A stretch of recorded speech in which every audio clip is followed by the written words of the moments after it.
Hi friends, എല്ലാവർക്കും നമസ്കാരം. SPR YouTube ചാനലിലേക്ക് സ്വാഗതം.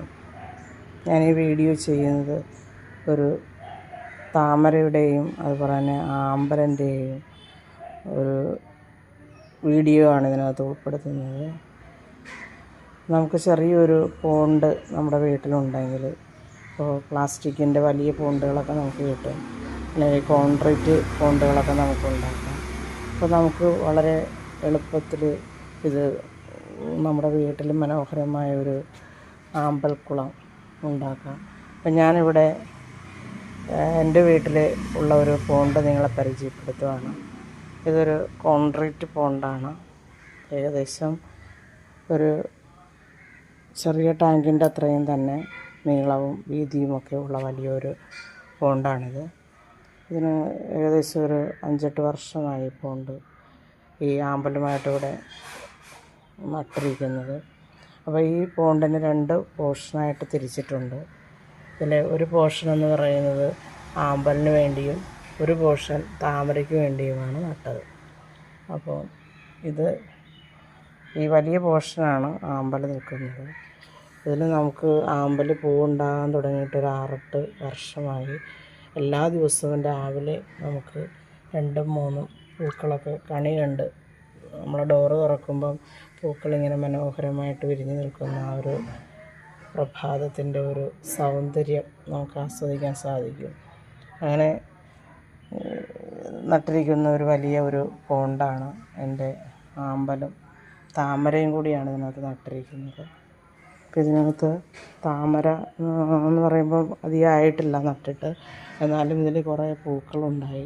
അപ്പോൾ താമര ഇങ്ങനെ വളരെ ഹൈറ്റിൽ നിൽക്കുകയാണ്. ആമ്പൽ താഴത്തുണ്ട്. ഇത് 2 പോർഷനായിട്ടാണ് തിരിച്ചിരിക്കുന്നത്. എൻ്റെ ഒരു പോർഷനിലാണ് താമര നട്ടത്, ചെറിയ പോർഷനിലാണ് താമര നട്ടത്. കാരണം എന്താണെന്ന് വെച്ചാൽ താമര സ്റ്റേണായിട്ട് പോകുന്നതാണ്. അതിൻ്റെ ആമ്പൽ പോലെ ഇങ്ങനെ പടർന്ന് കിടക്കും. നല്ല ഹൈറ്റിൽ നിൽക്കുകയാണ്. കുറേ പൂക്കളൊക്കെ ഉണ്ടായി. ഇതെല്ലായിടത്തും ഇങ്ങനെ പടർന്ന് കയറുന്നുണ്ട്.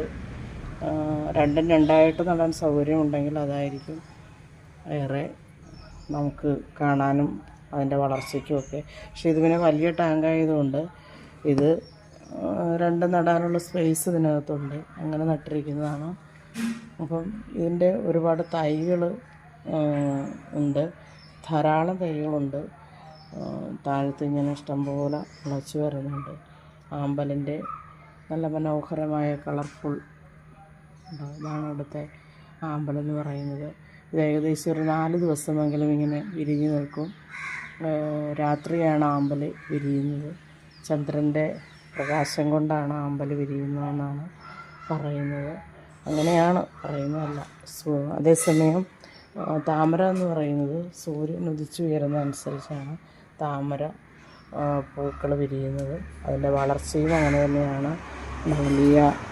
വലിയ ഇലയായിട്ടാണ്, നല്ല ഹൈറ്റിലാണ് ഇത് പോയിരിക്കുന്നത്. കുറേ ഹൈറ്റുണ്ട്. ഇതാണ് താമരയുടെ ഒരു ഇല എന്ന് പറയുന്നത്. ഇത്രയും വലിയ ഒരു ചേമ്പിൻ്റെ ഇലയേക്കാൾ വലിയ ഇലയാണ് താമരയുടെ ഇല. ഉണ്ടോ? ഇങ്ങനെ നല്ല ഹൈറ്റിൽ സ്റ്റേണായിട്ട് പോയിരിക്കുകയാണ്. അപ്പം ഇങ്ങനെ വളരുന്നത് കൊണ്ട് ഈ ടാങ്കിൽ ഇതിന് വലിയ കുഴപ്പമൊന്നുമില്ല. അപ്പം വളരെ വിസ്തൃതമായിട്ടുള്ളൊരു ടാങ്കായതുകൊണ്ട് ഇത് 2ഉം കൂടെ ഇപ്പോൾ ഒരു കൂട്ടുകെട്ടിലൂടെ പോകുന്നുണ്ട്. എന്തായാലും ആമ്പൽ ധാരാളമായിട്ട് മുട്ടുകൾ വരുന്നുണ്ട്. മുട്ടുകൾ ഇതിനകത്ത് ഒരു പ്രത്യേകത എന്ന് പറയുന്നത്, ഇതിനകത്ത് നമ്മൾ ധാരാളം മീനുകൾ ഇട്ടിട്ടുണ്ട്. ഗപ്പി പോലുള്ള മീനുകൾ, ഗോൾഡ് ഫിഷ്, ചെറിയ വൈറ്റ് മോളി, റെഡ് മോളി, അങ്ങനെയുള്ള മീനുകളൊക്കെ ഉണ്ട്. അപ്പോൾ നമുക്ക് ഈ വെള്ളം മാറ്റേണ്ട കാര്യമില്ല. കാരണം എന്താണെന്ന് വെച്ചാൽ ഇതിനകത്ത് തന്നെ ഒരു ബയോ കമ്പോസ്റ്റ് നടക്കുന്നുണ്ട്. ഈ മീനുകൾ ധാരാളം ഉള്ളതുകൊണ്ട് അതിൻ്റെ വേസ്റ്റ് ഈ ആമ്പലും താമരയും ഒക്കെ വലിച്ചെടുക്കുകയും, അതുകൊണ്ടാണ് ഇത് ഇത്ര നല്ല ഭംഗിയായിട്ട് വളരുന്നത്. ഇതിൻ്റെ ഇലകളൊക്കെ കണ്ടു, വളരെ നല്ല ആമ്പലിൻ്റെ ഇലയാണെങ്കിലും നല്ല ഭംഗിയായിട്ട് വിസ്തൃതമായിട്ട് കിടക്കുകയാണ്, വിശാലമായിട്ടിങ്ങനെ കിടക്കുകയാണ്. അപ്പോൾ ഈ മീനുകളുടെ വേസ്റ്റ് ഈ ആമ്പലും താമരയും ഭക്ഷണമായിട്ട് ഉപയോഗിക്കുകയും മീനിന് വേണ്ട ശുദ്ധമായ ഓക്സിജൻ ഈ ചെടികൾ റീകമ്പോസ്റ്റ് ചെയ്യുകയും ചെയ്യും എന്നുള്ളതാണ്. അപ്പോൾ അതിന് നമുക്ക് ഇത്രയും സ്പേസുള്ള ടാങ്കാണെങ്കിൽ ഇത്തരം കാര്യങ്ങൾ നടക്കുകയുള്ളൂ. അല്ല നമ്മൾ ഓക്സിജന് വേണ്ടിയിട്ട് പ്രത്യേകിച്ച് സംവിധാനങ്ങളൊക്കെ ചെയ്തു കൊടുക്കണം. ഇവിടെ ഞങ്ങൾക്ക് അങ്ങനെ ചെയ്യേണ്ട കാര്യമില്ല. അതുകൊണ്ട് തന്നെ ഇപ്പോൾ ഇതൊരു ഏകദേശം ഒരു 8-9 വർഷമായ ടാങ്കും ചെടികളുമാണ്. അപ്പോൾ ചെടികൾ നമ്മൾ ഇതിനകത്ത് ചെറിയ ചെറിയ ഈ ഒച്ച് പോലെയുള്ളത് ചിലപ്പം വെള്ളത്തിന് ഉണ്ടാകും. അത് ഇതിൻ്റെ ഇലകളൊക്കെ നശിപ്പിക്കാനായിട്ട് സാധ്യതയുണ്ടാകും. അപ്പോൾ നമ്മളിടയ്ക്ക് അതൊന്ന് മെയിൻറ്റെയിൻ ചെയ്ത് കൊടുക്കണം. അങ്ങനത്തെ ഇലയൊന്ന് പൊക്കി നോക്കിക്കഴിഞ്ഞാൽ നമുക്കറിയാൻ പറ്റും അത്തരം ഒച്ചുകളുണ്ടോ എന്നുള്ളത്. ഈ ഒച്ചുകളുണ്ടെങ്കിൽ ഇല ഇങ്ങനെ വാടിയിരിക്കും. ഇത് തിന്നിങ്ങനെ ഇരിക്കും. അപ്പോൾ നമ്മൾ ആഴ്ചയിൽ 2-3 പ്രാവശ്യമെങ്കിലും അതൊക്കെ ഒന്ന് നോക്കി കൊടുക്കണം. അങ്ങനെ കൊടുത്തു കഴിഞ്ഞാൽ അത് വളരെ ഭംഗിയായിട്ട് നമുക്ക് മെയിൻറ്റെയിൻ ചെയ്തുകൊണ്ട് പോകാൻ പറ്റും. ഇവിടെ ഒച്ചുകൾ ഇഷ്ടംപോലെ ഇരിപ്പുണ്ട് കണ്ടോ. അപ്പോൾ അത് ഇടയ്ക്ക് നോക്കണം. എനിക്ക് സമയം പരിമിതി മൂലം ചിലപ്പോൾ ശ്രദ്ധിക്കാൻ പറ്റുന്നതാണ് ഉണ്ടായിരിക്കുന്നത്. അപ്പോൾ ഇങ്ങനെയുള്ള ഒച്ചുകളുണ്ടെങ്കിൽ നമ്മളത് എടുത്ത് കളയണം. ഇതാണ് ചെടിയെ നശിപ്പിക്കുന്നത്. അല്ലാതെ മറ്റു പ്രശ്നങ്ങളൊന്നും ഇതിനകത്തില്ല. വെള്ളം നമുക്ക് മാറ്റണ്ട.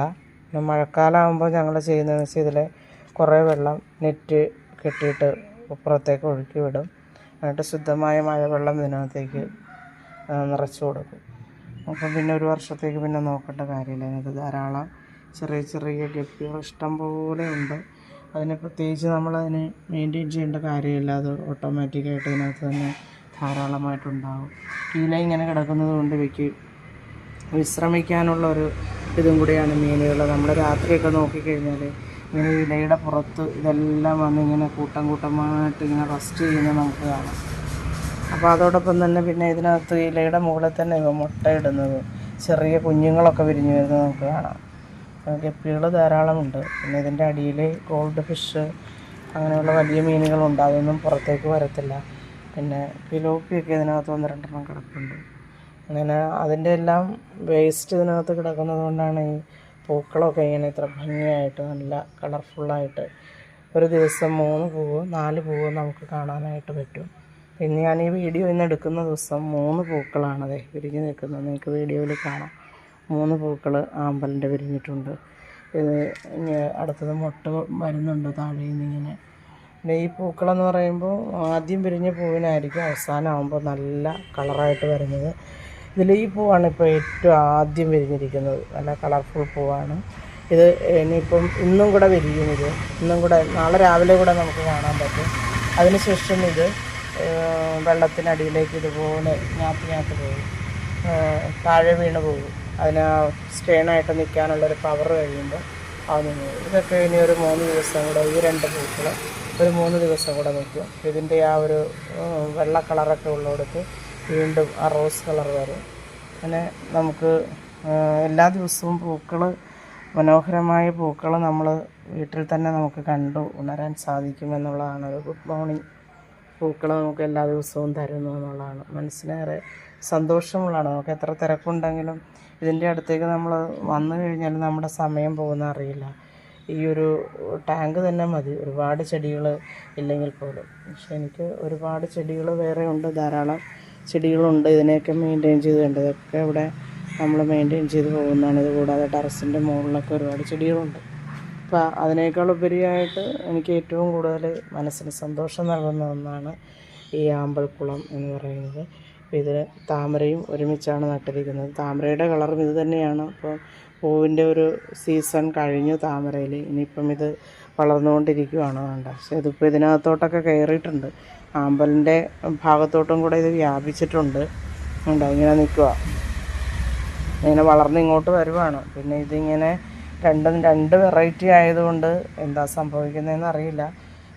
മൊത്തം ഇത് വ്യാപിക്കുകയാണെങ്കിൽ ഇനി ആമ്പലിന് എന്തെങ്കിലും നാശം വരുമോയെന്നും അറിയത്തില്ല. എന്തായാലും നോക്കാം. അതിനുശേഷം ആമ്പൽ എന്തായാലും എനിക്ക് മനസ്സിന് ഏറെ സന്തോഷം നൽകുന്നതുകൊണ്ട് അത് ഉപേക്ഷിക്കാൻ തയ്യാറല്ല.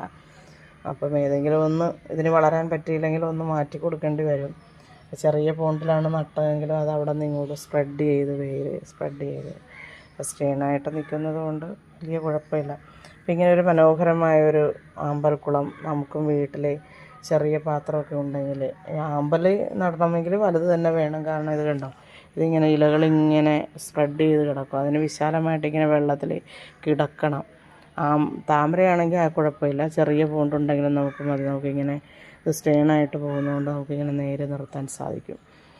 അപ്പം ധാരാളം ആമ്പലിൻ്റെ തൈകൾ ഇതിനകത്തുണ്ട്, ഇഷ്ടം പോലെ ഉണ്ട്.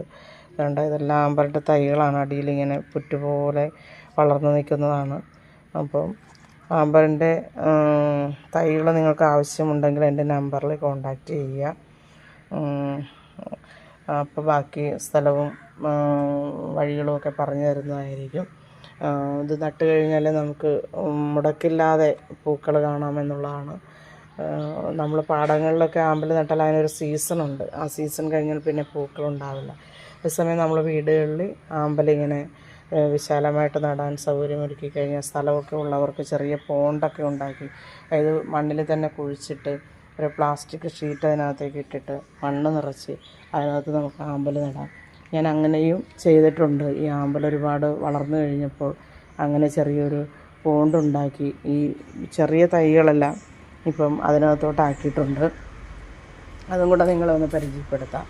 ഇതാണ് ഞാനിങ്ങനെ മണ്ണ് കുഴിച്ചിട്ട് ഉണ്ടാക്കിയിരിക്കുന്ന പോണ്ടെന്ന് പറയുന്നത്. ഇതിനകത്ത് തൈകൾ മാത്രമാണുള്ളത്, ധാരാളം തൈകളുണ്ട്. ഇവിടെ മണ്ണ് കുഴിച്ചിട്ട് ഇതിനകത്തൊരു പ്ലാസ്റ്റിക് ഷീറ്റ് അതിനകത്തേക്ക് താത്തിയിട്ട് അതിനകത്ത് മണ്ണിട്ട് വെള്ളം നിറച്ച് അതിനകത്ത് ഈ തൈകളിങ്ങനെ ധാരാളമായപ്പോഴത്തേക്ക് അത് ഇതിനകത്തോട്ട് മാറ്റി. പക്ഷെ ഇതിനകത്ത് പൂവുണ്ടാകണമെങ്കിൽ ഇവിടെ നല്ല വെയിൽ കിട്ടില്ല. വെയിലില്ലാത്തത് കൊണ്ട് പൂക്കൾ ഇതുവരെ ഉണ്ടായിട്ടില്ല. തൈകൾ മാത്രമായിട്ട് ഇങ്ങനെ നിർത്തിയിരിക്കുകയാണ്. അപ്പോൾ അതുകൊണ്ട് ഞാൻ പറഞ്ഞു, നിങ്ങൾക്ക് ഇതിൻ്റെ തൈകൾ ആവശ്യമുണ്ടെങ്കിൽ ഇതിനകത്ത് ധാരാളം മീനുകളുണ്ട്. ഇതിനകത്ത് 1-2 ഗോൾഡ് ഫിഷും ഒക്കെ ഉണ്ട്. ഇതൊക്കെ ഈ ഇലയുടെ അടിയിലാണ് റെസ്റ്റിംഗ് ടൈം. നല്ല ഗോൾഡ് ഫിഷൊക്കെ ഇതിൻ്റെ അടിയിലാണ് കിടക്കുന്നത്. മിക്കവാറും ഗോൾഡ് നമുക്ക് മേലോട്ട് വരത്തില്ല, വീഴുന്നു താഴ്ന്ന അടിയിലാണ് ഗോൾഡ് ഫിഷൊക്കെ കിടക്കുന്നത്. അപ്പം ഈ മീനുകളുള്ളത് കൊണ്ട് തന്നെ നമുക്ക് ഈ വെള്ളമൊന്നും ചെയ്യേണ്ട കാര്യമില്ല. വെള്ളം ഓട്ടോമാറ്റിക്കായിട്ടിത് ക്ലിയർ ആയിക്കോളും. വല്ല വർഷത്തിലൊരിക്കലൊക്കെ നമ്മൾ വെള്ളമൊന്ന് നീക്കി കൊടുത്താൽ മതി. അപ്പം ഇങ്ങനെയും നമുക്ക് വീട്ടിൽ പോണ്ടുണ്ടാക്കാം. ചെറിയ പോണ്ടുകൾ നല്ല വെയിലുള്ള സ്ഥലത്തുണ്ടാക്കി കഴിഞ്ഞാൽ, ഇങ്ങനെ നീളത്തിലുണ്ടാക്കി കഴിഞ്ഞാൽ ധാരാളം പൂക്കൾ ഇതിനകത്തുണ്ടാകും. ഇവിടെ സ്ഥലപരിമിതി മൂലം അത് ചെറിയൊരു പോണ്ടാണ്. അപ്പം ഇത്തരത്തിലൊരു ആമ്പൽക്കുളമാണ് ഞാൻ നിങ്ങളെ പരിചയപ്പെടുത്തിയിരിക്കുന്നത്. അപ്പം എല്ലാവരും നിങ്ങളുടെ വീട്ടിൽ സ്ഥലമൊക്കെ ഉണ്ട്, സ്ഥലമില്ലെങ്കിൽ ടെറസിൻ്റെ മുകളിൽ നമുക്കിതുപോലെ ഷീറ്റൊക്കെ ഇട്ട് മണ്ണ് നിറച്ച് ചെറിയ പോണ്ടുകളൊക്കെ ഒരുക്കാവുന്നതാണ്. അപ്പം എല്ലാവരും ഈ വീഡിയോ കാണുക. നിങ്ങൾക്ക് തീർച്ചയായിട്ടും ഇതുപോലെയുള്ളൊരു ചെറിയ പോണ്ടുണ്ടാക്കാനായിട്ടുള്ളൊരു ഉത്തേജനം കിട്ടും. ഈ ആമ്പൽ തൈകൾ ആവശ്യമുള്ളവരെ എൻ്റെ നമ്പറിൽ കോൺടാക്റ്റ് ചെയ്യുക. നമുക്ക് എല്ലാ ദിവസവും ഒരു പൂ കണ്ടുണരുക എന്ന് പറഞ്ഞാൽ വളരെ സന്തോഷമുള്ളൊരു കാര്യമല്ലേ. എനിക്ക് ദിവസവും ഒരു 3-4 പൂക്കൾ കാണുമ്പോൾ മനസ്സിലുണ്ടാകുന്ന ഒരു സന്തോഷം എന്ന് പറയുന്നത്, സമയമില്ലെങ്കിലും നമ്മളിതിനൊക്കെ സമയം ഉണ്ടാക്കും. പിന്നെ ഇതിനകത്ത് ചെറിയ മീനുകൾക്ക് പ്രത്യേകിച്ച് നമ്മൾ കടകളിൽ ഇതിൻ്റെ മീനുകൾക്ക് ഇട്ട് കൊടുക്കാവുന്ന ഫീഡ് കിട്ടുന്നതാണ്. അത് നമ്മൾ യൂസ് ചെയ്താൽ മതി. തന്നെ ഇതൊക്കെ നിറച്ചുകൊണ്ട് അത് നമ്മളിട്ട് കൊടുത്തു കഴിഞ്ഞാൽ അത് വേറെ ഒന്നും നമ്മളിതിനകത്തേക്ക് എക്സ്ട്രാ ആഡ് ചെയ്യേണ്ട കാര്യമില്ല. ആമ്പൽ വളരാനും താമര വളരാനും ഒക്കെ അത്യാവശ്യം ഇതിൻ്റെ വേസ്റ്റ് വളമായിട്ട് ഇതിനകത്ത് തന്നെ കിടക്കുന്നുണ്ട് എന്നുള്ളതാണ്. വെള്ളത്തിന് വേറെ കുഴപ്പങ്ങളൊന്നുമില്ല, മണമോ അങ്ങനെയൊന്നുമില്ല. വെള്ളം മോശമായി കഴിഞ്ഞാൽ മീനുകളൊക്കെ ചത്തുപോകും. അപ്പം അങ്ങനത്തെ ഒരു അവസ്ഥയൊന്നും ഇതുവരെ ഉണ്ടായിട്ടില്ല. അപ്പം നമ്മൾ വെള്ളം ഇടയ്ക്കൊന്ന് നോക്കണം, ശ്രദ്ധിക്കണം, മീനുകൾ ചത്തുപോകുന്നുണ്ടോ എന്ന് നോക്കണം. അങ്ങനെയാണെങ്കിൽ മാത്രം നമ്മൾ വെള്ളം ഒന്ന് ചേഞ്ച് ചെയ്ത് കൊടുത്താൽ മതി. അല്ലെങ്കിൽ വെള്ളം ചേഞ്ച് ചെയ്യേണ്ട കാര്യമില്ല. പിന്നെ നല്ല വെയിലുള്ള സ്ഥലത്തായിരിക്കണം ടാങ്ക് നമ്മൾ വയ്ക്കേണ്ടത്. വെയിലുണ്ടെങ്കിൽ മാത്രമേ പൂക്കളിങ്ങനെ വിരിഞ്ഞ് നിൽക്കത്തുള്ളൂ. ഇതിപ്പോൾ ഏകദേശം ഒരു 12 മണി വരെ ഇങ്ങനെ നിൽക്കും. അതിനുശേഷം ഇത് പതിയെ വെള്ളത്തിലേക്ക് താഴ്ന്നു തുടങ്ങും. പിന്നെ രാത്രിയായിരിക്കും ഇതെല്ലാം വീണ്ടും വിടരുന്നത്. ഒരാമ്പൽപ്പൂ ഒരു 4 ദിവസമൊക്കെ വിരിഞ്ഞ് നിൽക്കും. വളരെ കളർഫുള്ളായിട്ടുള്ള ഒരു പൂവാണ് ഇവിടെ. ഇതിപ്പം ഇന്നത്തെയും കൂടി നാളെ രാവിലെ കൂടെ ഒന്നും കൂടെ സ്റ്റേണായിട്ടൊക്കെ നിൽക്കും. ഇപ്പം ഇന്നത്തെ ഒരു പ്രഭാത കാഴ്ചയായിട്ട് ഈ ആമ്പൽക്കുളം ഞാൻ നിങ്ങളെ പരിചയപ്പെടുത്തുന്നു. അപ്പോൾ എല്ലാവർക്കും ഈ വീഡിയോ ഇഷ്ടമായാൽ നിങ്ങളത് ഷെയർ ചെയ്യുക, ലൈക്ക് ചെയ്യുക, സബ്സ്ക്രൈബ് ചെയ്യുക, നിങ്ങളുടെ അഭിപ്രായങ്ങൾ എഴുതുക. എല്ലാവരും വീട്ടിൽ ഒരു ചെറിയ പാത്രം, പ്ലാസ്റ്റിക്കിൻ്റെ പാത്രങ്ങളൊക്കെ നമുക്ക് വഴി സൈഡിൽ കിട്ടും. അങ്ങനെയുള്ള പാത്രങ്ങൾ ഒക്കെ വാങ്ങിച്ച് നമ്മൾ ടെറസിൻ്റെ മുകളിലൊക്കെ വെച്ചാൽ നമുക്ക് ഒരു മനസ്സിന് കുളിർമ നൽകുന്ന ഇത്തരം ചെറിയ ആമ്പൽക്കുളങ്ങളൊക്കെ ഉണ്ടാക്കാവുന്നതാണ്. തീർച്ചയായിട്ടും പൂക്കളുണ്ടാകും. നിങ്ങളെല്ലാവരും ഒന്ന് ട്രൈ ചെയ്ത് നോക്കുക. അപ്പോൾ എല്ലാവർക്കും നല്ലൊരു ദിവസം ആശംസിക്കുന്നു. ഓക്കെ, അടുത്തൊരു വീഡിയോ ആയിട്ട് വരുന്നത് വരെ എല്ലാവർക്കും നമസ്കാരം.